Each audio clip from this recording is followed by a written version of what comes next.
Regardez à la télé, nous avons assisté au couronnement de sa très gracieuse majesté Charles III. Lors de ce couronnement, le nouveau roi reçoit l'onction, c'est-à-dire que l'archevêque de Canterbury lui met de l'huile sur le front et la paume des mains. Un rite qui remonte à la plus haute antiquité et qui inscrit Charles III dans la lignée des rois bibliques, eux aussi loin. Et n'oublions pas que celui qui reçoit l'onction, en hébreu se dit Messie et en grec Christ. Ce qui était intéressant lors de cette célébration, c'est que ce moment d'onction était caché aux yeux du public. Le roi et l'archevêque étaient cachés par des paravents. À la télé française, un pasteur anglican précisait que ce moment constituait une sorte de face-à-face intime entre Dieu et le roi, et que ce moment ne pouvait être étalé aux yeux du public. Curieusement, et quoi que l'on puisse penser, et de la monarchie et du rite du couronnement, j'ai trouvé que cette dissimulation du sacré constituait un certain parallèle avec le récit de l'Ascension que nous venons d'entendre. Il est dit que Jésus est séparé de ses disciples et élevé aux cieux. Tout comme quelques versets plus tôt, Jésus a disparu aux yeux des disciples d'Emmaüs au moment où ils l'ont reconnu. Jésus est séparé, enlevé, caché à nos yeux. Une façon de dire que le ressuscité a quelque chose d'inaccessible, quelque chose qui nous échappera toujours et sur lequel nous n'avons pas prise, parce que nous ne pouvons pas enfermer le Christ ressuscité dans nos représentations, nos concepts ou nos croyances. Ce faisant, nous ne pourrons jamais être propriétaires de Dieu, et heureusement. C'est aussi pour ça que dans les Actes, les disciples se voient enjoints de ne pas rester plantés là, à regarder béatement le ciel, parce que ce n'est pas là qu'est Dieu.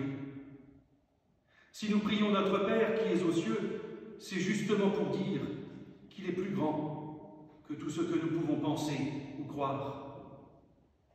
Aussi, cette fête de l'Ascension nous dit que nous n'avons pas à spéculer sur Dieu, mais à vivre une expérience, celle de la rencontre personnelle et intime avec Jésus-Christ, qui nous donne à connaître de Dieu tout ce que nous avons besoin de savoir.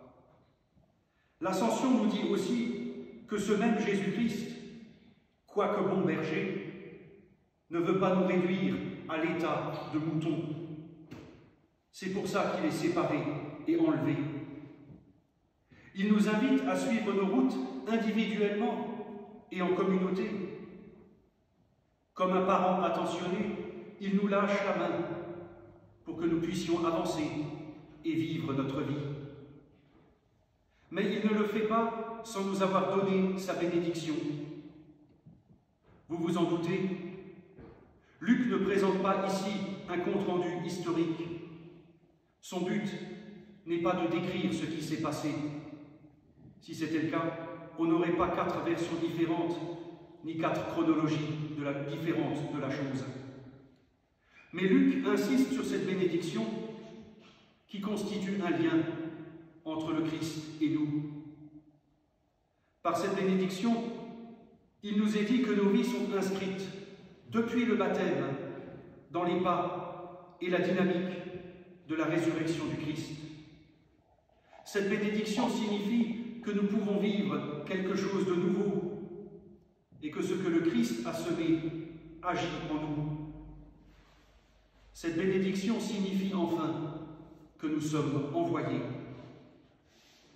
Dans le dernier chapitre de l'Évangile selon Luc, il est dit à plusieurs reprises que les femmes et les hommes qui rencontrent le ressuscité sont marqués par la joie. Une joie qui ne recouvre pas d'un voile les épreuves de la vie, mais une joie qui nous travaille au plus profond de nous-mêmes pour nous sortir de la dynamique de la plainte. Une joie qui nous oblige, au lieu de nous lamenter sur la situation actuelle, en entamant la litanie du « c'était mieux avant », à nous demander plutôt ce que nous pouvons faire. Et c'est tout le défi posé par l'Ascension. C'est un peu paradoxal, étant donné le langage mythologique de la chose, mais cette fête de l'Ascension marque d'une certaine façon le passage de la foi à l'âge adulte.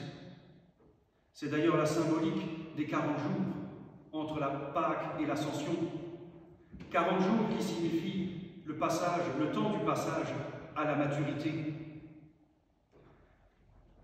L'Ascension marque donc ce passage de la foi à l'âge adulte, parce que n'ayant plus accès direct à l'enseignement du Christ et à la personne de Jésus, il nous faut passer de la foi transmise à la foi vécue.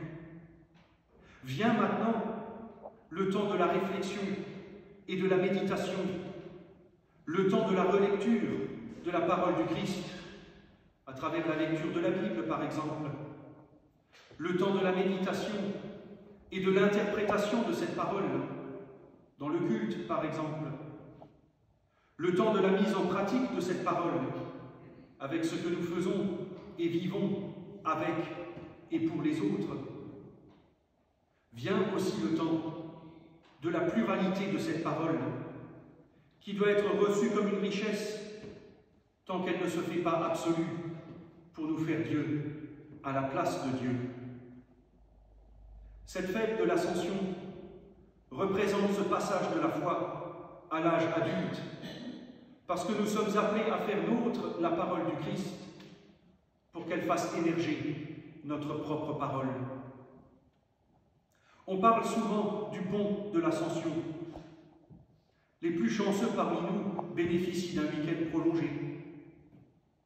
Le terme pont est particulièrement bien choisi, parce que Jésus-Christ est un pont entre le ciel et la terre, le spirituel et le matériel, le passé et l'avenir, comme pour nous dire que nous n'avons pas besoin de choisir, et que nous sommes tendus entre tous ces pôles, quand nous, avec et à travers notre foi, se trouve un lien de rencontre entre ciel et terre, matériel et spirituel, passé et avenir.